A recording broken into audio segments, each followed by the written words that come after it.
पिंडदान कराने के लिए आए, मृत कर्म कराने के लिए आए। मृत कर्म का ये कार्यक्रम चल ही रहा था कि अश्वत्थामा ने ब्रह्मास्त्र का संधान कर दिया। उत्तरा के गर्भ में पल रहे पांडव कुल मयंक परीक्षित का वध करने के लिए जब ब्रह्मास्त्र का संधान किया, उस ब्रह्मास्त्र से बचने के लिए उत्तरा ने भगवान की शरण ग्रहण कर ली। जब संसार में ठोकर खाने के पश्चात भी कहीं आपको कोई रास्ता न मिले, कोई आपको अपने पास रखने को तैयार न हो, कोई आपकी रक्षा करने को तैयार न हो, तो गोविंद की शरण लो, गोविंद आपकी रक्षा अवश्य करेंगे। प्रेम से बोलो राधे राधे श्री राधे। उत्तरा ने भगवान की शरण ली कि पाहि पाहि महायोगिन देव देव जगतपते नान्यं तत् अभयं पश्ये यत्र मृत्युः परस्परम। पाहि माम, हे महायोगिन, हे देवाधिदेव, हे जगतपति गोविंद, मैं आपके श्री चरणों में कोटि कोटि नमन करती हूं, क्योंकि मैं जानती हूं जीव को हर धर्म में किसी न किसी प्रकार का कोई भय है। अगर रूप है बढ़िया सुंदर भगवान ने हमको बनाया, तो उस सुंदरता के ढल जाने का डर है। धन है तो धन के समाप्त हो जाने का डर। प्रतिष्ठा है, प्रतिष्ठा पर कलंक लगने का डर। हर धर्म में किसी न किसी प्रकार का कोई भय है, लेकिन एकमात्र जीव अगर कहीं भय मुक्त है तो वो आपके चरणों में जाकर ही भय मुक्त हो सकता है। गोविंद के चरण ही एकमात्र जीव को अभय दान प्रदान करने वाली है। और सुनिए प्रभु, आपने जीव को हर अधिकार दिया, केवल मृत्यु के अधिकार से ही वंचित करके रखा है। अगर आपने मृत्यु का अधिकार जीव को दे दिया होता तो कोई आपकी याद नहीं करता, क्योंकि एकमात्र मौत ही एक ऐसी जगह है कि जहां पर जाने से हर व्यक्ति डरता है। कोई नहीं चाहता है कि मेरी मृत्यु मेरे नजदीक आए, कोई नहीं चाहता है। इसीलिए महाराज, मैं आपके श्री चरणों में आई हूं। मुझे अपनी रक्षा की चिंता नहीं, मुझे तो अपने गर्भ में पल रहे परीक्षित की चिंता है। रक्षा कीजिए, त्राहिमाम त्राहिमाम त्राहिमाम, हमारी रक्षा कीजिए, हमारी रक्षा कीजिए, हमारी रक्षा कीजिए। उत्तरा ने भगवान से प्रार्थना की। अशरण शरण गोविंद ने उनकी प्रार्थना को सुना। एक बार कबीरदास जी से एक भक्त ने पूछा, प्रभु ये बतलाइए कि अगर हमें भगवान को पुकारना हो तो भगवान को पुकारने के लिए कितनी जोर से चिल्लाना पड़ेगा, कितनी जोर की पुकार होनी चाहिए कि गोविंद तक उनकी पुकार पहुंच जाए, आप बतलाएं। कबीरदास जी ने यह प्रश्न सुनते ही अट्टहास लगाकर हंसने लगे। वाह, क्या प्रश्न किया है! अरे भला गोविंद तक अपनी पुकार को पहुंचाने के लिए चिल्लाने की आवश्यकता है? नहीं। तुम जानते नहीं कि चींटी के पग नूपुर बाजे सो भी साहब सुनता है, कि चींटी के पग नूपुर बाजे सो भी साहब सुनता है। अगर एक चींटी अपने पैरों में घुंघरुओं को बांधकर घुंघरुओं की खनखनाहट से गोविंद को पुकारे तो वो खनक भी गोविंद तक पहुंच जाती है, तो हमारे चिल्लाने की आवश्यकता नहीं है। यहां तो भाव और प्रेम की बात है। जहां भाव हो, जहां प्रेम हो, जहां उत्कंठा हो, जहां आर्तनाद हो, गोविंद वहीं देरी नहीं, बस भगवान तत्क्षणात् अविलंब प्रकट हो गए। बोलिए भक्तवत्सल भगवान की जय। जैसे ही गोविंद ने उत्तरा के सूक्ष्म गर्भ में प्रवेश किया, सूक्ष्म रूप धारण करके, और ब्रह्मास्त्र को वैष्णव तेज के द्वारा काट डाला, छिन्न भिन्न कर डाला, उत्तरा के गर्भ की रक्षा कर। ध्यान देने वाली बात है, आज तक भगवान को जन्म देने वाली माएं बहुत हुई, बहुत माओं ने भगवान को जन्म दिया। कौशल्या ने राम को जन्म दिया, देवकी ने कृष्ण को जन्म दिया, देवहूति ने कपिल को जन्म दिया, लेकिन जो सौभाग्य उत्तरा को प्राप्त हुआ वो आज तक इस जगत में न किसी मां को प्राप्त हुआ है और न किसी मां को प्राप्त होगा। एक ही स्थान में, एक ही गर्भ में भक्त और भगवान दोनों को रखने का श्रेय अगर किसी को प्राप्त हुआ तो वो एकमात्र उत्तरा को ही प्राप्त हुआ। भक्तराज परीक्षित उसके गर्भ में थे ही, उन भक्तराज परीक्षित की रक्षा करने के लिए गोविंद को भी प्रवेश करना पड़ा। ये सौभाग्य केवल उत्तरा को ही प्राप्त हुआ। प्रेम से बोलो राधे राधे। बस उत्तरा के गर्भ की रक्षा होते ही भगवान ने पांडवों से अनुमति मांगी, भैया आप द्वारिका जाने की आज्ञा दीजिए। कुंती माता बोले नहीं प्रभु, आज इतने दिनों के बाद मैं आपको पहचान पाई। अब तक तो मैं इस भूल भुलैया में भटक रही थी, मैंने केवल आपको अपना भतीजा माना और मैं तुम्हारी बुआ बनी। ये बुआ भतीजे के चक्कर में अब तक मैं आपको नजदीक रहते हुए भी नहीं पहचान पाया, और आज जब हमने आपको पहचाना तो पहचानते ही आप तुरंत रास्ता काटकर अलग हो जाना चाहते हैं। नहीं, आज तो मौका आया है, मैं आपके चरणों को पकड़कर कुछ प्रार्थना करना चाहती हूँ। भगवान बोले बुआ जी, किस नरक में धकेलना चाहती हो? आप बुआ होकर भतीजे के चरणों को पकड़कर प्रणाम करेंगे, अपराधी बनाएंगे? नहीं बुआ जी, मुझे आपके चरणों को पकड़ना चाहिए, ये उल्टा काम मत कीजिए। कुंती बुआ बोली प्रभु, अरे छलिया, अब तो अपने छलावे को बंद कर। अरे ठग, अब तक तूने बहुत ठगी कर ली, लेकिन इस ठग को ठगते ठगते ठगते ठगते बहुत दिन हो गए। अब तो कम से कम तू अपने स्वरूप को प्रकट कर, मैं तेरी दासी और तू मेरा स्वामी। बस अब मैं इसके अतिरिक्त कोई दूसरा संबंध नहीं जानती। कौन बुआ है, कौन भतीजा है, मैं नहीं जानती। मैं आज जानती हूं कि तुम मेरे स्वामी हो और मैं तुम्हारी दासी हूं। भगवान की स्तुति करें। और ऐसी स्तुति कुंती ने भगवान को भगवान मानकर ही करी है, भतीजा मानकर नहीं की। प्रणाम किया कि नमस्ते पुरुषम त्वाद्यमीश्वरम प्रकृते परम अलक्षम सर्वभूतानां अंतर्बहिरवस्थितम। हे प्रभु, आप आदि हैं, प्रकृति से परे हैं, आपको हम देख क्यों नहीं पाते? देखिए, कुंती का बहुत सुंदर प्रश्न है। ये कुंती का प्रश्न नहीं है। भक्त जितने भी प्रश्न करते हैं वो प्रश्न वस्तुतः हमारी तरफ से प्रतिनिधि बनकर हमारे लिए पूछे गए हैं। कुंती ने पूछ लिया कि आप जब भीतर भी हैं और बाहर भी हैं, यहां भी हैं बाहर भी हैं, भीतर भी हैं और बाहर भी हैं, तो फिर दिखाई क्यों नहीं देते? दिखना चाहिए ना, फिर आप दिखते क्यों नहीं हैं? इसका कारण है, इसका कारण मैं जैसा समझती हूं कि माया जवनिकाच्छन्न अज्ञाधोक्षजमव्ययम् न लक्ष्यसे मूढ़दृशो नटो नाट्यधरो यथा। न लक्ष्यसे मूढ़दृशो नटो नाट्यधरो यथा। का कारण यह है, एक तो सबसे पहली बात यह है कि आप बहुरूपी हो। कभी राम रूप में आते हो, कभी कृष्ण रूप में आते हो, और आजकल भक्तों ने तो गाने ही बना दिए हैं कि कभी राम बनके, कभी श्याम बनके चले आना, प्रभु जी चले आना। भगवान को केवल इतना भर कह दिया तो वो आते भी हैं, ऐसी बात नहीं, आते हैं अवश्य।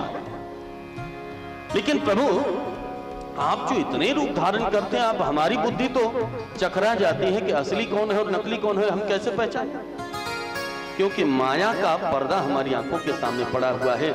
माया के चश्मे को लगाकर हम जब सारे जगत को देखते हैं तो चश्मे का रंग जैसा होगा, संसार हमें उसी रंग का ही तो दिखाई देगा। माया का पर्दा हमने अपनी आंखों में डाल रखा है, इसीलिए हमको कुछ भी नहीं दिखता है। माइक जगत माइक ही लगता है, भगवत दर्शन नहीं हमको हो पाता। कबीरदास जी ने बड़ा सुंदर एक पद लिखा है कि जब तक माया के घूंघट को हम निरावरण नहीं कर देंगे, तब तक ब्रह्म का दर्शन, गोविंद का दर्शन हमको नहीं प्राप्त हो पाएगा। कि घूंघट के पट खोल दे तो है पिया मिले, घूंघट के पट खोल दे तो है पिया।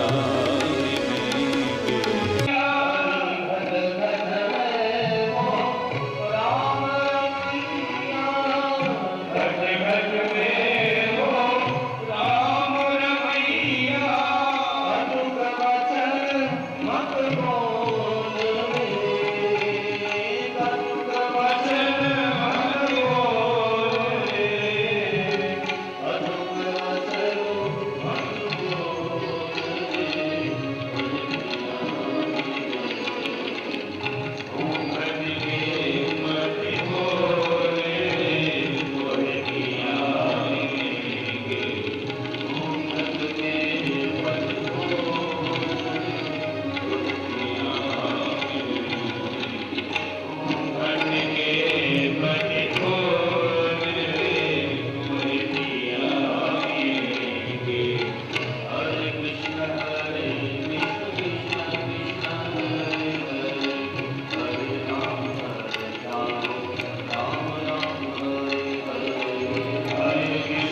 कबीरदास जी ने घूंघट के पट खोल रे तो हे पिया, ये कोई प्रेमिका का संवाद नहीं कि जहां पर स्वयं प्रेमी प्रेमिका से आग्रह कर रहा हो कि तुम अपने घूंघट के पट को खोलो। ये भक्त और भगवान का संवाद है, जहां पर भक्त प्रेमिका के भाव में भगवान से आग्रह कर, भगवान से ही आग्रह कर, प्रभु आवरण कैसे टूटे, कैसे भंग हो, घूंघट का पट खुले कैसे।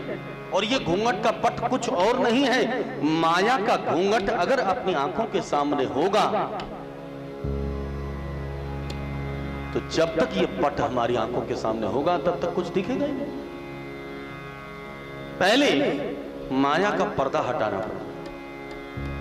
एक पारसमणि कपड़े में लपेटकर लोहे के संदूक में रख दी जाए तो क्या वो पारसमणि उस लोहे के संदूक को सोने का बना पाएगी? पारसमणि का क्या वो गुण समाप्त हो गया है जो लोहे के संदूक में रहने के पश्चात भी उसे सोने का नहीं बना पा रही है? ऐसी बात नहीं है, पारसमणि में वो गुण है, लेकिन वो पारसमणि अपना प्रभाव दिखाएगी तभी जब उस पारसमणि के ऊपर से उस कपड़े को हटा दिया जाए। कपड़ा हटा, लोहा और पारसमणि के बीच का ये गैप दूर हो कि तुरंत पारसमणि लोहे के संस्पर्श में आते ही सोने का उसे बना देती है। उसी प्रकार से जीव और ब्रह्म के बीच में जीव माया के इस पर्दे से लिपटा हुआ खड़ा हुआ है। जब तक इस माया के पर्दे को जीव और ब्रह्म के बीच से हटाया नहीं जाएगा तब तक ब्रह्म नजदीक होते हुए भी, गोविंद हमारे पास होते हुए भी गोविंद हमारे दर्शन नहीं हो पाए। इसलिए प्रभु से आग्रह भक्त ही करता है कि आप ही हटाएं। और सही बात यह है कि जब तक प्रेमी ही स्वयं प्रेमिका के घूंघट को न उठाए तब तक श्रृंगार रस की अभिवृद्धि नहीं होती। तो माया के घूंघट को स्वयं गोविंद आकर भक्त की आंखों से हटाएं तब तो आनंद आए, तब जीव जीव ब्रह्म का मिलन होगा। वो एक अद्भुत और अद्वितीय मिलन होगा। प्रेम से बोलो राधे राधे।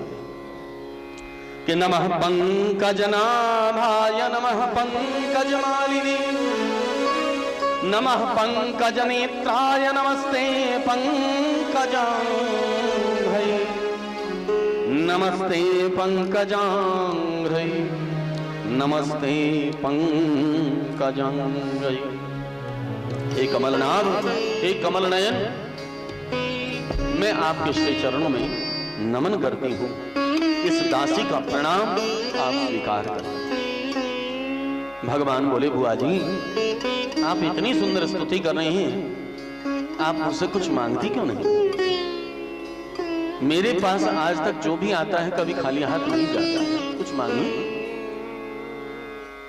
जैसे ही कुंती माता से कुछ मांगने को कहा गया, कुंती माता बोली, प्रभु मेरा यह अपना अनुभव है कि जब जब जीव के जीवन में कोई विपत्ति आती है तब तब आप उनकी विपत्तियों के सारी विपत्तियों में रक्षा करने के लिए उनकी सेफ्टी शील्ड बन जाते हैं। मेरे पुत्रों के ऊपर जब जब विपत्ति आई, वनवास हुआ, तब भी आपने रक्षा की। जलाया गया तब आपने रक्षा की, रक्षा की। जब विष देकर मारने की कुचेष्टा की गई तब भी आपने बचाया। माने हर तरह से आपने हमारे पुत्रों को विपत्ति से बचाया। इससे ये सिद्ध होता है कि आप विपत्ति में ही जीव का संग देते हैं। तो जब आपने मुझसे कुछ मांगने को कहा है तो मुझे तो केवल आपकी आवश्यकता है, और अगर आप विपत्ति में प्राप्त होते हो तो मुझे विपत्ति ही दीजिए, मुझे संपत्ति की आवश्यकता नहीं है। कुंती मांग कर रही है भगवान की। विपदा संतु न शश्वत तत्र तत्र जगत गुरु भवतो दर्शनम यच्छा अपुनर्भव दर्शन। कुंती की कैसी अद्भुत मांग है कि कांस्टेंट, बिल्कुल एक के बाद एक तैल धारावत विपत्तियां जीवन में आती रहे, क्योंकि जितनी विपत्तियां आएंगी उतना आपसे लगाव होगा, उतने आपसे नजदीकियां बढ़ेंगी, विपत्तियों में ही आप हमारे नजदीक। मैं आपको प्रणाम करता हूं। प्रभु, एक बार की बात, मैं यशोदा मैया के पास में गई और मैया से कहा, मैया आप मुझे अपने लाला की कोई मधुर कथा सुनाई।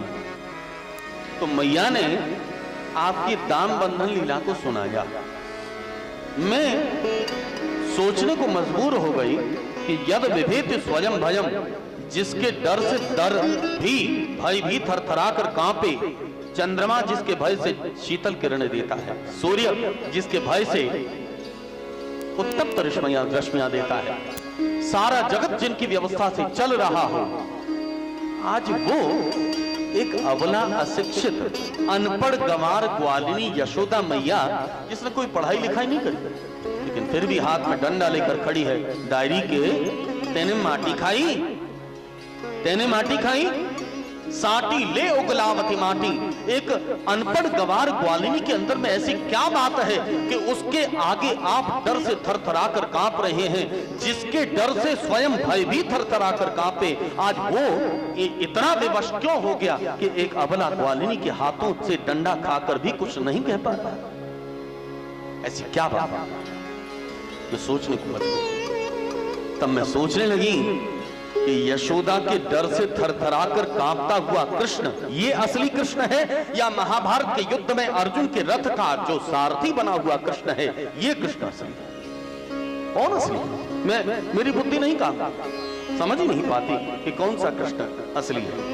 लेकिन मैं समझ गई और गोस्वामी जी ने मानस में इसका पूरा बड़ा समुचित समाधान किया है कि जासु त्रास डर कह डर होई, जासु त्रास डर कह डर होई, जासु त्रास डर कह डर होई, जासु त्रास डर कह डर होई, भजन प्रभाव दिखावत सोई, भजन प्रभाव दिखावत सोई, भजन प्रभाव दिखावत सोई,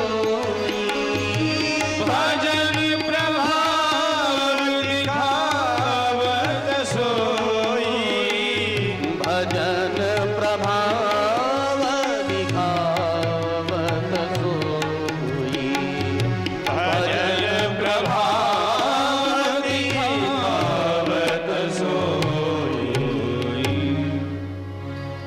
जासु त्रास डर कह डर होई।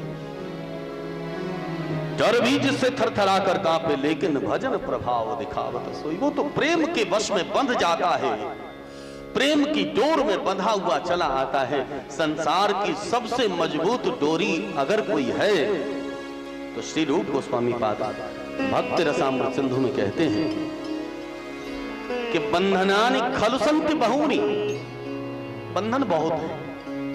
कहीं माया का बंधन है, कहीं आसक्ति का बंधन है, कहीं परिवार का बंधन है, कहीं दायित्व का बंधन है, कहीं समाज का बंधन है, नाना प्रकार के बंधन है। बंधनानि खलु सन्ति बहूनि, गिनती नहीं है। लेकिन तस्माद प्रेम रज्जु दृढ़ बंधन माहो, उन सब में सबसे मजबूत बंधन अगर कोई है तो वो प्रेम का बंधन है, जो दिखता भी नहीं है और मजबूत इतना है कि किसी अस्त्र से काटा नहीं जा सकता। प्रेम से बोलो राधे श्री राधे। अद्भुत बंधन, अद्वितीय बंधन है। आज मैं समझ कुंती माता प्रभु से कहती हैं कि शृण्वन्ति गायन्ति गृह्णन्ति भीक्ष्णशः स्मरन्ति नन्दन्ति तवेहितं जनाः त एव पश्यन्त्यचिरेण तावकं भवप्रवाहो परमं पदाम्बुजम्। ये गोविंद, आपके श्री चरणों का आश्रय लेने पर भव सागर को बड़ी आसानी से पार किया जा सकता है। मैं आपके श्री चरणों में शत शत कोटि नमन करती हूँ, शत शत कोटि वंदन करती हूँ। भगवान ने कृपा करके कुंती माता को अपने चरणों में स्थान प्रदान किया।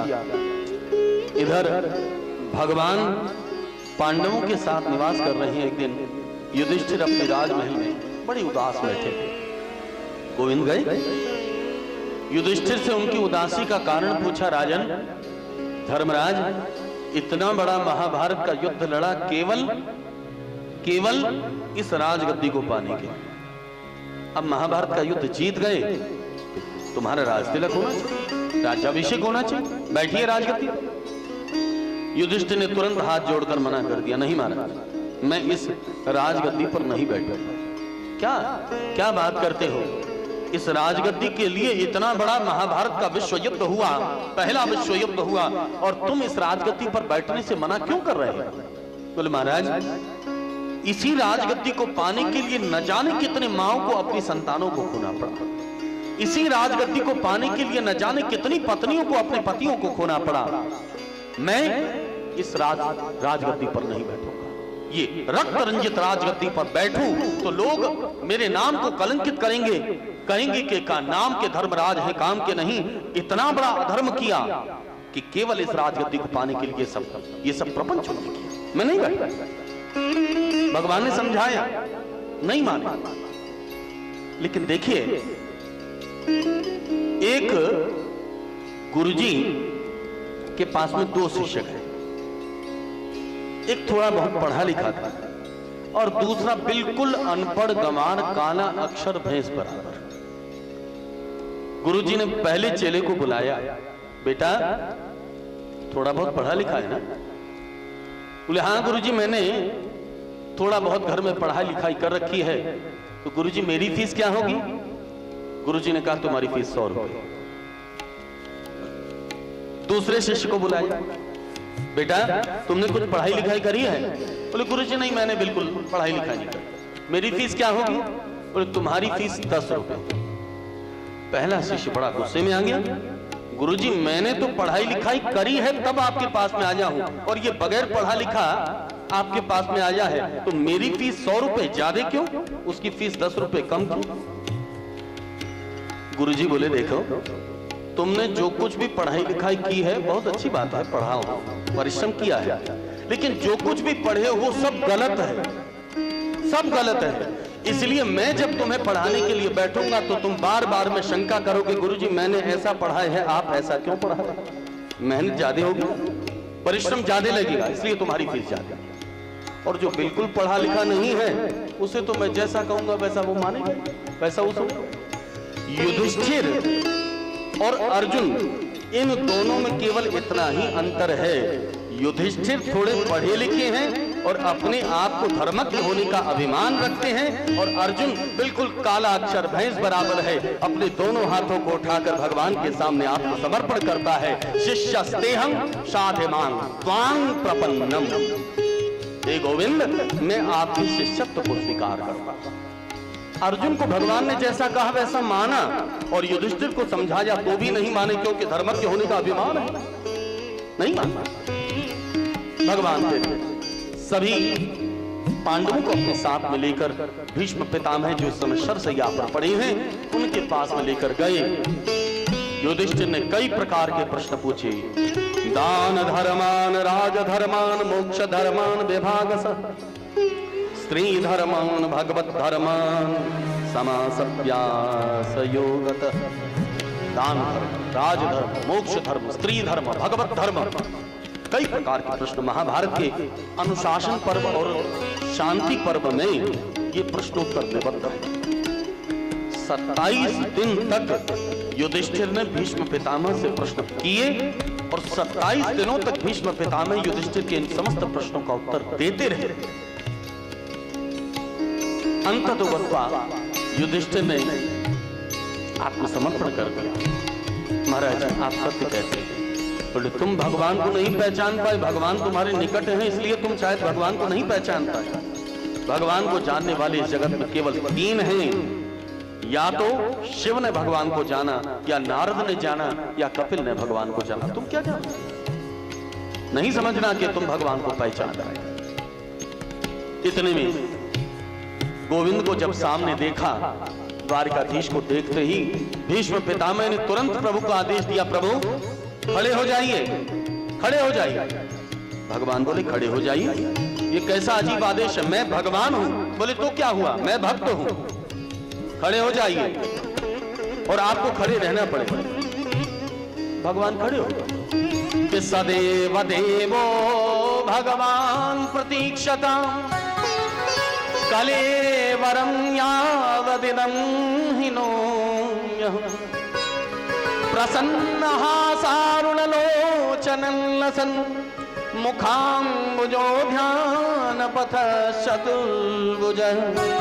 मुखाम्बुजः ध्यानपथश्चतुर्भुजः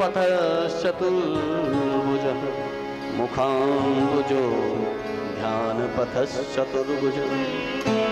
खड़े हो। कब तक खड़े रहें? देखिए भक्त का अधिकार बहुत बड़ा होता है। भक्त अगर भगवान को कहे तो उनकी मजबूरी है, क्योंकि भक्त के आगे बिके हुए हैं, क्योंकि वो कह चुके हैं दुर्वासा के समक्ष कि मैं भक्तों के अधीन हूं। खड़े रहना। कब तक? भीष्म पितामह के समक्ष भगवान बोले